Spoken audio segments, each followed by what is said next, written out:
Hello, and welcome to another episode of Coach Chrysler's Convos. Today, I am joined by Miss Renee. Hello, Renee. How are you? Hi, Krista. I'm doing well. How are you?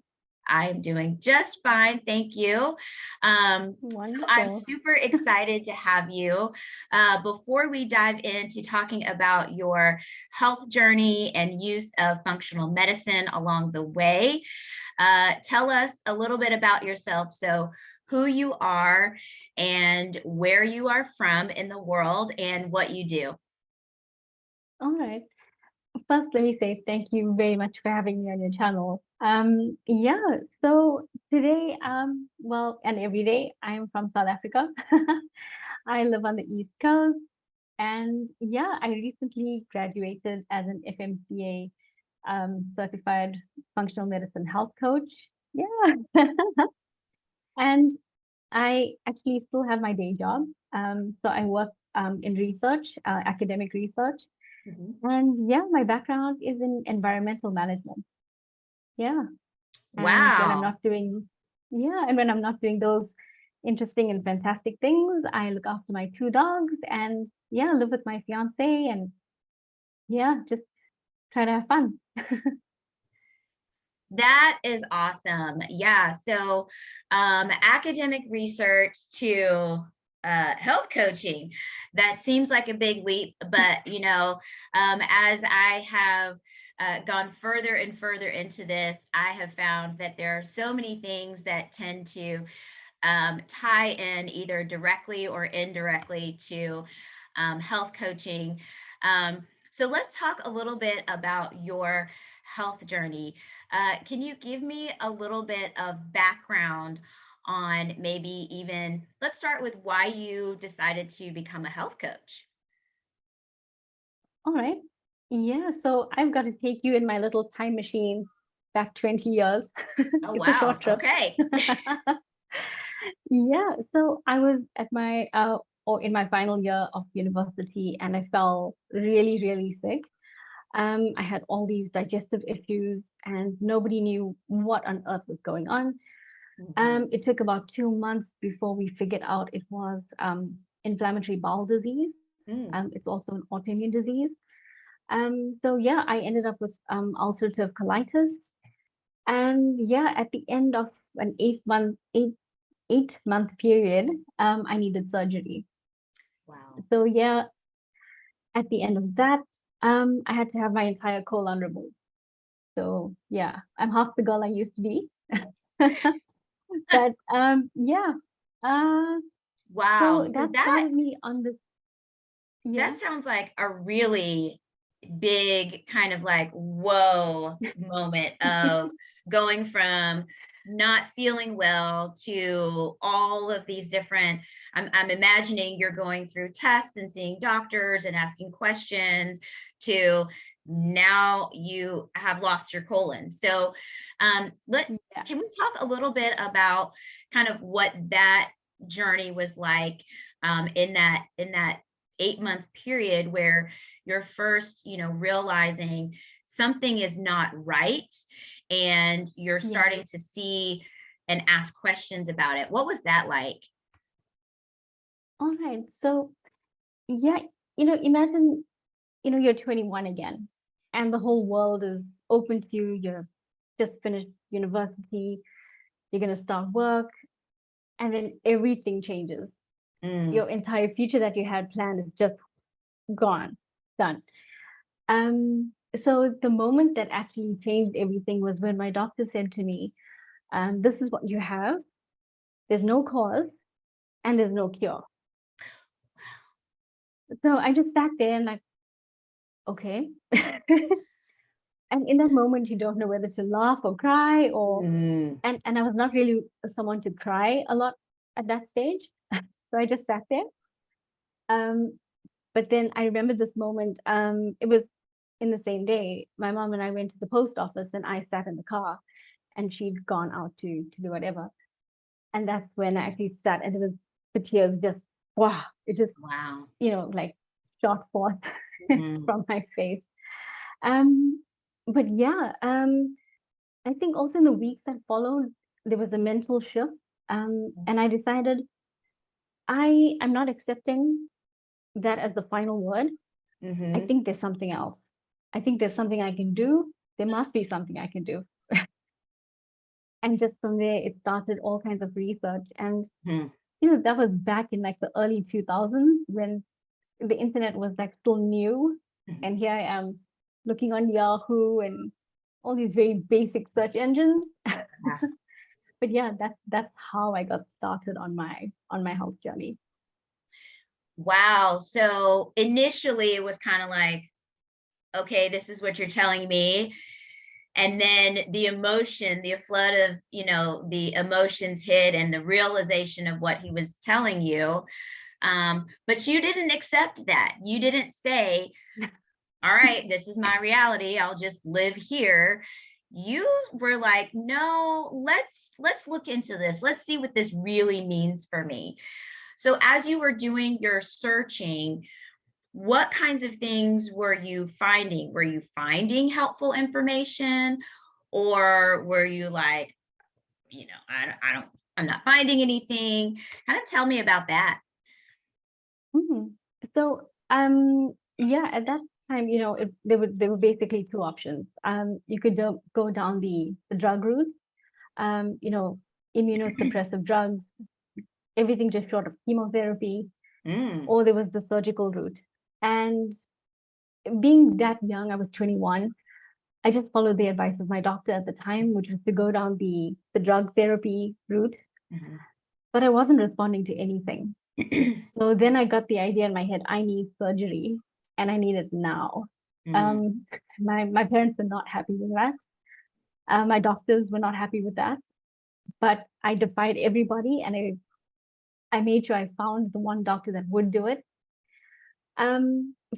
For me personally, it ended up being the best decision I could have made. mhm, Um, yeah. So that's how I approached it. I chose the best decision or the best route for me. It may not have been for everybody at that stage, but yeah, I chose to do what was best for myself at the time. mhm. Yeah. So once you had the surgery, what happened after that point? What was your progress like? What was your healing like? Tell us a little bit about that. Right. So as you can imagine, without a colon, I had a little ostomy bag. So it's the little bag you have on the outside. I Mhm. had that for only 10 months. Wow. And then I had this really great surgery, if any surgery could be described as great, but it was life altering for me. Um, so I had everything refastened on the inside. Mhm, So I didn't have to have the bag on the outside. But it was just a whole process of learning how to live this new normal. It was mhm, first recovering from all the surgery, gaining physical strength back. There were times I could remember I couldn't brush my hair. wow. I found it difficult to brush my teeth. So my mom was doing all of these things for me. And here Mhm, I am now progressing into my 20s, and my mom is still doing all this for me. That was difficult. mhm, What I didn't expect was the emotional and mental battle that came with the physical. mhm, So that was quite a challenge, and nobody knew quite how to support me and work on that. And it's something I had to learn on my own as well. So that mhm. was very interesting. But yeah. Wow. So just from, listening to this portion of your story, I am hearing a lot of perseverance. I don't know if that's one of your top character strengths, but man, that is coming through loud and clear in what all you've had to endure. So, can you tell me a little bit more about your all of the emotional kind of mental, battle that you were dealing with? Because, I think a lot of people, think about surgery and they know that there's going to be a process after that. And there's more of a focus on the physical healing after the surgery. but not much on the mental and emotional toll that that can take on you, especially in having this kind of surgery, where it's not very common that you hear Yeah. about. So can you tell us a little bit more about that? Yeah, I would say in terms of the preparation in terms of Western medicine, Hmm. excuse me, it was totally focused on the procedure, what to expect physically. Hmm. Support was on the mental and emotional side was non-existent. Mm. Um, my mom was really good. She arranged for me to see a therapist and I think a psychologist after the surgery. Um, I didn't feel the need to see one because I also didn't understand um, the needs that would arise. Hmm. But once I got there and I started talking about it, I realized that there's a lot more that you lose than just your physical strength. You lose the sense of identity for a little Mm. bit because you see your life turning out a certain way and then it doesn't. So you struggle to find or to describe then who am I now?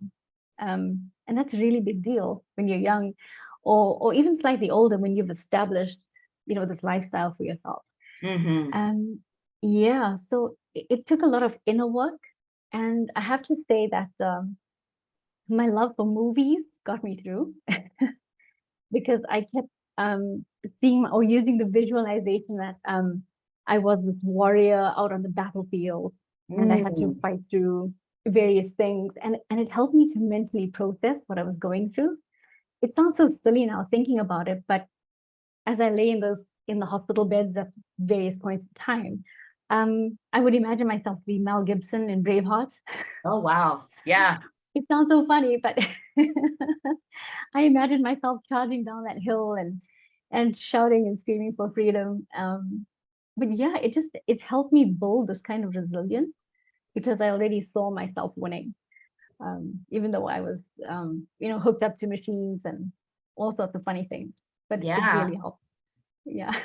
Wow, what a powerful image to kind of keep in the forefront of your mind. And when you were talking, it was really kind of bringing me back to what we talk about so much in functional medicine. That central part of the matrix of the emotional, mental, and spiritual Yeah. healing, and making sure that those parts of us are just as healthy as any of the other physical parts of us. And so taking that step to, even though you didn't really think you needed the therapist, you still took that step, acknowledged that, and utilize that help in your healing journey. But also, something else that practically is done in functional medicine is visualization, visualizing yourself being successful.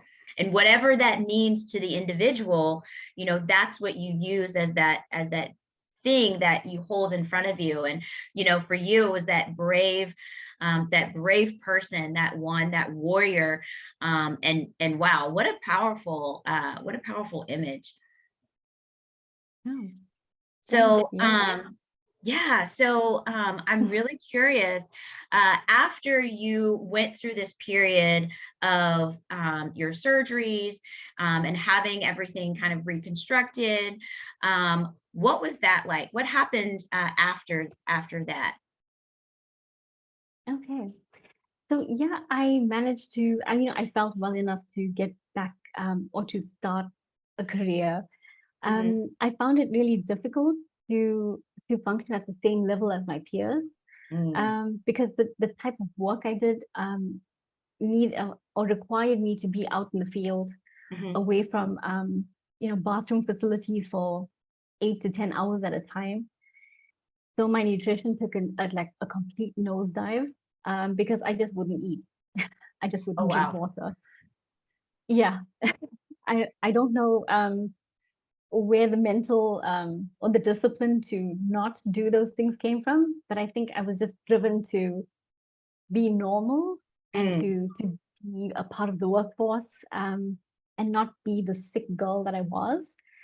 But yeah, needless to say, you eat irregularly or don't drink enough water for a couple years, it's going to catch up with you. Yeah. So inevitably, I kept getting sick, and it affected my work. And I was just on this ridiculous roller coaster, or the spiral of madness. And I didn't understand that I was now doing this to myself. I was 100% responsible for the illness that I was experiencing. Mhm. And yeah, I think it was around about 2016. I had so many things wrong with me. I think I counted and I had like 8 different ailments. Oh, wow. Yeah. Yeah, I had skin rashes, I had headaches, and I couldn't figure out what was going on. And I think, and then it eventually got to a point where I began to get depressed. And I remember just sitting, I had the boot lid of my car open, I had the groceries out, and I just sat like in the trunk of my car, like on the edge, and I just sat and I cried because I Mm. didn't know what else to do. And that theme of um, coping mentally and emotionally, that came up again. Um, when that happened on that day, I said to my fiance, I said, I need help because I don't know what I'm doing. I'm physically so ill, but I can feel that I'm getting depressed. I think this is depression. Mhm. And so he said, Mhm. okay, let's go to the doctor. Let's book you off a couple days and let's see what we can do. And I was shocked to find out that my primary care provider would only give me 1 day off. He wouldn't, write me a note for work for a Mhm. couple days. And I said, this is where I'm at. Can't you give me a few more days? And that was an eye opener. And I realized no one's going to help me. I've got to Mhm. help myself. I've got to dig Mm. myself out of this hole. Mhm. And thankfully I did. Um, it was a long journey, but I did. Yeah. Yeah. Wow. What a difficult situation to be in where you're seeking help and you're trying to take Yeah. some time for yourself to do that, and you're not getting that support from your medical provider. Fortunately, you got that support from your partner, right? But not from your medical provider. And oh man, what a frustrating situation to be in. When decided, okay, I've got to jump back in there and I've got to help myself. What did you begin to do to try to figure out what was going on? Yeah. The first thing I knew that my depression and every mental thing I was feeling, the roots were in my physical well-being or Mhm. lack thereof. So I'd always known that movement would help. So I Mhm. thought, okay, you know what? I'm going to start moving my body. Mm. I'm tired. I'm sore. Let me do something gentle like yoga. Mhm. I'd never tried yoga before. So I got online. I looked for the whatever was free. I found this 20-minute thing and I said, you know what? I can't sleep. I'm having trouble sleeping. So when my sleep breaks, it could be at 2 in the morning. I'm going to put that video on and I'm going to do yoga. That's it. And that was how I started. And then Wow. from there, I started to feel better. And then I Mhm. took time out and I just sat and I thought, okay, what's the next thing I can do to make myself better? And then at the same time, I started seeking out other specialists, you know, for the skin rash and whatever else was wrong. And it was just like, one foot in front of the other Mhm. slowly. And I think it took me about a year to get over all of that, but I haven't gone back there since. So Oh, that's just so wonderful to hear. yeah. Um, wow. So, again, that perseverance is just, oh my gosh, coming through so much. And man, you said you shared a couple of different things that I want to highlight. One is that you started where you could. Yeah. I really want to encourage anybody who is out there who is watching, start where you can. This Renee's example is so good in sharing that, because, you know, with you dealing with so much going on, there were so many places you could have started. You started where you could.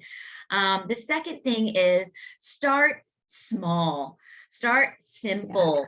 You know, you knew you wanted to move your body, but you didn't go out and, you know, start at a gym, or, you know, get a personal trainer where you're working out, you know, 2 hours a day and all of these big things.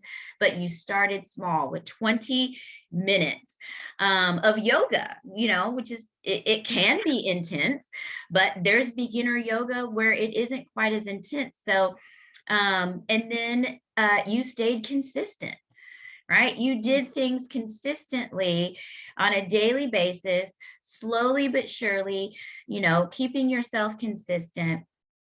And the other thing that I think is really important for people to understand is, you mentioned a year later, right? It wasn't the next day. It wasn't 2 weeks later. It wasn't 30 days, right? It was a year later, after slowly implementing different things that you could do at that time. That's when you were like, wow, I feel and I see such a huge difference. So I think all of those things are really important for people to note about your story and how functional medicine works. So, you know, it's now a year later. You have implemented different things. How is Renee different from the beginning of that year to the next year? So Renee started to trust herself and her own wisdom. In that year, I learned that I know what to do if I just look inside and I go with what I'm thinking. I know me better than anybody. Um, you know, I figure that my brain doesn't work like anyone else's. They are not going to figure me out. So I've just got to trust my half gut, whatever remains, and do it. Just, like I said, one foot in front of the other. And if it works, brilliant. If it doesn't work, then I pivot and try something else. But yeah, that year that I spent just getting healthy was, excuse me, was phenomenal. It was actually in that year that I actually started to look into functional medicine, and that's when I started finding answers, to health problems that started when I was a child. I did the timeline and all of that, and I found answers, and I found understanding, because I figured out where all of my issues came from. So it was transformational. Wow, that is so cool. Yeah, it's interesting. You formally found functional medicine in that year, but it seems like prior to that, you were really starting to already think in a way that was more, leaning towards functional medicine versus the conventional medicine model would have you to do. So, yes, you chose surgery, but you also, chose to see a therapist. You chose to work on inner healing. You chose to do movement and to look at your nutrition and, other things like that, that really are what functional medicine encourages us to do, right? Because our healing can come in so many different ways. And you're right, you are different than I am, and I'm different than my neighbor. And so, our paths, to healing may be very different, right? The tools that we use, the practitioners that we see, our daily lives might look very different. and you took the path that worked best for you. Absolutely. Yeah. Yeah. Yeah. That summarizes it really well. So have you started to see changes physically and mentally? What types of things have you seen improve since being on this journey? Mm, I think the biggest changes actually happened when I started studying to become a coach. Mm, In the past, yeah, in the past year, my eczema and skin rashes have completely healed, and it's just not come back. And wow. I've suffered with that for about 8 years. I mean, 8 long years. Um, the rashes on my hands were so bad at one point. My skin was peeling, and I had to wear gloves. It was just a total nightmare. And Mhm. now I have the hands of a young person again. So cool. I would joke and say I have like old granny hands and I would like hide them away. Mhm. um, but yeah, but jokes aside, I think because I got a handle on my health, I would say that my confidence has skyrocketed. Mhm. Um, I wasn't, very withdrawn or shy before, but I found this new trust in myself, and belief that I can create the life that I want. Mhm. And I've seen that such a major change in my health. So Mhm. it kind of leads me to believe I could possibly be successful in other areas. So I think that's the biggest change that I've seen just by getting my health right, Mhm. um, just in this past year alone.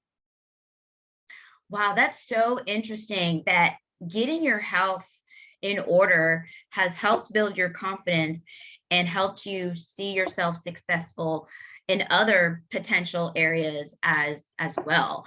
How cool is that? Yeah. Yeah, Yeah. so and of course having, healing physically, and having your skin improve. That also I can imagine help to boost your confidence as well. Yeah, for sure. Yeah, fantastic. Oh my goodness, this is so good. Thank you for sharing all of this. So now that you are, a health coach and you have learned so much in your personal health journey as well as in your coaching training, where do you see yourself going? So my ultimate goal is to, be a health coach full time. Mhm. I'm currently working toward that. I'm slowly phasing out my day job. But yeah, ultimately, I would just like to, to teach more about, the mental and emotional aspects of health and why it's so important to be healthy and how you can get there. Yeah, so it's just, coaching one-on-one, coaching groups, and also making available, teaching material. So that's my immediate focus. Mhm. Yeah. Yeah, that is beautiful. Well, if people want to connect with you, if they want to maybe hear more about your story or just talk with you or maybe even follow you, share how they can connect. Yeah, sure. So I am on Instagram and I'm on Facebook. If you're looking for me on Instagram, it's Renee R underscore FX Med Health Coach. And Facebook, it's slightly different. It's Renee dash FX Med Coach. And yeah, I think if you just search for my name, it should come up. And yeah, feel free to send me a direct message. And yeah, that's the easiest way to get hold of me. Well, fantastic.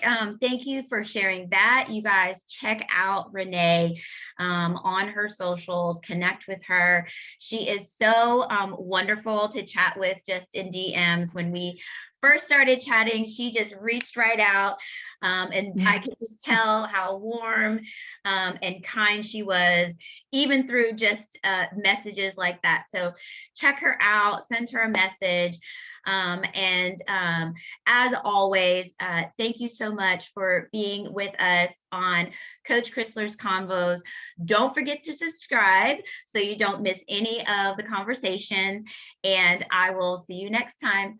Bye.